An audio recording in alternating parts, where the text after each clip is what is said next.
नमस्कार, मी भावना. स्वागत आहे तुमचं भावीस कुकिंग मध्ये.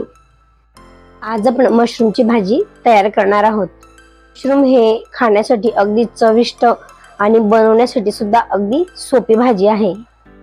तसंच मशरूम खाणं हे आपल्या आरोग्यासाठीही खूप फायदेशीर आहे. भाजी बनवत असताना तुम्हाला मी मशरूम खाण्याचे काय काय फायदे आहेत ते सुद्धा सांगणार आहे, त्यामुळे व्हिडिओ शेवटपर्यंत नक्की बघा. तर मग त्यासाठी मी मार्केटमध्ये मशरूमचं जे एक पॅकेट मिळतं ते घेतलेलं आहे. तर मशरूम हे अशा प्रकारे जाळीच्या भांड्यामध्ये काढून घ्यायचे आणि त्याला वरतून पाण्याचा सपका मारायचा आहे. मशरूम आपल्याला पाण्यात टाकून नाही धुवायचे आहे, त्याला फक्त पाण्याचा सपका मारायचा आणि ओले करायचे आहे.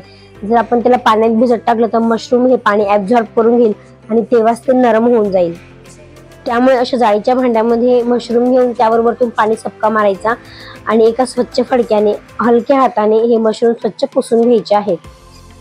व्हिडिओत दाखवल्याप्रमाणे जर एखाद्या मशरूमला जास्त असा काळा डाग असेल तर अशा प्रकारे खालून सुरी लावायची आणि त्याचं वरतून असं साल काढून घ्यायचं, ते लगेच निघतं. बघा, अशा प्रकारे व्हिडिओमध्ये दाखवल्याप्रमाणे आपल्याला हे वरचं जे आवरण आहे ते काढून घ्यायचं आहे. मशरूम पूर्णपणे पांढरे असतील तर त्याचं साल नाही काढलं तरी सुद्धा चालतं. आणि त्याचं साल काढल्यानंतर जर मशरूम छोटं असेल तर 2 भाग करा आणि थोडं मोठं असेल तर 4 भाग करायचे आहे. अशा प्रकारे आता सर्व मशरूम माझे कापून झालेले आहेत. हे सर्व मशरूम एका बाउलमध्ये काढून घ्यायचे. आता सर्वात आधी आपल्याला मशरूमला मॅग्नेट करायचं आहे. सर्वात आधी आपण सुके मसाले घालून घेऊया. 1 चमचा हळद, 2 चमचे लाल तिखट, 1 चमचा धना पावडर आणि तुमच्या आवडीचे गरम मसाले. भाजी तुम्हाला किती तिखट करायची आहे त्यानुसार तुम्ही लाल मिरची पावडर घाला. आता सर्व सुके मसाले घातल्यानंतर यामध्ये दही घालून घ्यायचं आहे आणि सोबतच ह्या मशरूम पुरती आपल्याला यामध्ये मीठ घालायचं आहे. आता हे सर्व साहित्य चमचा किंवा हाताने मिक्स न करता व्हिडिओत दाखवल्याप्रमाणे अशा प्रकारे याला सर्व साहित्याला एकजीव करून घ्यायचं आहे. बघा, अशा प्रकारे मस्त असं सर्व चांगलं एकजीव झालेलं आहे. आता आपण हे मशरूम मॅग्नेट होण्यासाठी 10 ते 15 मिनिटं ठेवून देऊ. असं केल्याने हे सर्व मसाले चांगले मशरूम मध्ये मुरले जातात आणि मशरूमची चव खाताना वेगळी लागत नाही. भाजीचा मसाला करण्यासाठी काय काय साहित्य लागणार आहे ते बघून घेऊ. 2 मध्यम आकाराचे टोमॅटो आणि कांदे अशा प्रकारे मी बारीक चिरून घेतलेले आहे.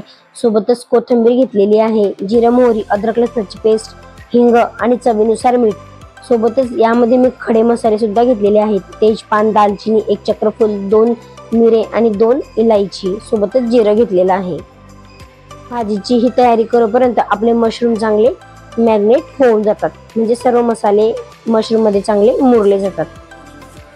चला, तर कढई तापण्यासाठी मी ठेवलेली होती. सोबतच त्यामध्ये तेल घातलं. तेल चांगलं गरम झालं की यामध्ये जिरं मोहरी घालायची आणि तिला चांगली तडतडू द्यायची. त्यानंतर कढीपत्ता घालून घ्यायचा आणि सोबतच खडे मसाले सुद्धा घालून घ्यायचे आणि याला चांगलं तेलामध्ये परतून घ्यायचे. ज्या लोकांना वजन कमी करायचे असेल किंवा जे डाएटवर असतील ते सुद्धा मशरूम खाऊ शकतात, कारण यामध्ये अत्यंत कमी प्रमाणात कॅलरीज असतात. खडा मसाला चांगला परतला गेला की यामध्ये आपल्याला कांदा घालून घ्यायचा आहे आणि याला मस्त असा हलकासा बदामी रंग येऊ द्यायचा आहे. कुठल्याही आजारावर मशरूम हा अगदी रामबाण औषध आहे, त्यामुळे मशरूम आपण हे नियमितपणे खाल्लं पाहिजे. कांद्याला मस्त असा हलका बदामी रंग आलेला आहे. आता यामध्ये आपण टोमॅटो घालून घेऊ. टोमॅटो घातला म्हणजे आपल्याला यामध्ये मीठ घालायचं आहे आणि हा सर्व मसाला चांगला मस्त असा तेलामध्ये छान परतून घ्यायचा आहे. पण यामध्ये टोमॅटो घातलेला आहे, त्यामुळे हे सर्व मिश्रण एकजीव केल्यानंतर झाकण ठेवून टोमॅटो सॉफ्ट होत नाही तोपर्यंत शिजवून घ्यायचा. बघा, अशा प्रकारे एक वाफ काढून झालेली आहे आणि टोमॅटो हे आपला चांगला सॉफ्ट झालेला आहे. आता ह्या टोमॅटोला वरतून असं पंच करायचं, जेणेकरून हा टोमॅटो मसाल्यामध्ये चांगला एकजीव होईल. मशरूम हे सलाड म्हणून पण याचा उपयोग होत असतो. सोबतच याचा सूप सुद्धा खूप छान तयार होतो. तुम्हाला सूपची रेसिपी बघायला आवडेल का? कमेंट बॉक्समध्ये नक्की सांगा. टोमॅटो मसाल्यामध्ये चांगला एकजीव केल्यानंतर यामध्ये हिंग घालून घ्यायचा आणि आपण जे मॅग्नेट केलेले मशरूम आहेत ते सुद्धा यामध्ये घालून घ्यायचे आणि सर्व मसाल्यामध्ये चांगलं हे एकजीव करून घ्यायचं आहे. सर्व मसाल्यामध्ये चांगलं एकजीव झालं की झाकण ठेवून एक वाफ आपल्याला याची काढून घ्यायची आहे. साधारणतः 1 मिनिटभर याची वाफ काढून घ्यायची. मशरूम मध्ये भरपूर प्रमाणात हे फायबर असतात, त्यामुळे हे जर आपण खाल्लं तर बराच वेळ आपल्याला आपलं पोट भरल्यासारखं वाटतं आणि सारखी सारखी भूकही लागत नाही.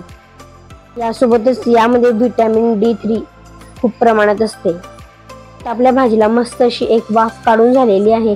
आता यामध्ये आपण आवश्यकतेनुसार पाणी घालायचं। आता जर तुम्हाला जास्त ग्रेव्ही करायची असेल तर त्यानुसार पाण्याचं प्रमाण घालायचं, पण जास्त ग्रेव्ही ही चांगली लागत नाही, त्यामुळे एक ग्लासभरच पाणी यामध्ये घालायचं। यासोबतच यामध्ये कोथिंबीर आणि थोडी कस्तुरी मेथी घालायची आहे आणि हे सर्व मिश्रण चांगलं एकजीव करून एक 5 मिनिटभर आपल्याला ही भाजी चांगली शिजवून घ्यायची आहे। मशरूम खाल्ल्याने आपली रोगप्रतिकार शक्ती सुद्धा वाढत असते आणि डायबिटीसचे जे पेशंट असतील त्यांना सुद्धा मशरूम खाणं खूप फायदेशीर असतं, कारण यामध्ये साखरेचं प्रमाण नसते, त्यामुळे डायबिटीसच्या लोकांसाठी मशरूम हे खूप फायदेशीर आहे। मशरूम मध्ये भरपूर प्रमाणात नैसर्गिक सेलेनियम आढळते, जे आपल्या शरीराला आतून निरोगी ठेवते। तुम्ही सुद्धा मी दिलेल्या ह्या रेसिपीनुसार मशरूमची भाजी नक्की करून बघा। करायला अगदी सोपी आणि अगदी चविष्ट आहे, तुम्हाला नक्कीच आवडेल। मला मी दाखवलेली ही मशरूमची भाजीची रेसिपी कशी वाटली मला कमेंट बॉक्स मध्ये नक्की सांगा। रेसिपी आवडली असेल तर प्लीज व्हिडिओला लाईक नक्की करा आणि सोबतच तुम्ही माझ्या चॅनलवर नवीन असाल, चॅनलला जो सबस्क्राईब केलं नसेल तर प्लीज माझ्या चॅनल सबस्क्राईब नक्की करा। चला तर मग आता भेटूया पुढच्या नवीन एक रेसिपी सोबत।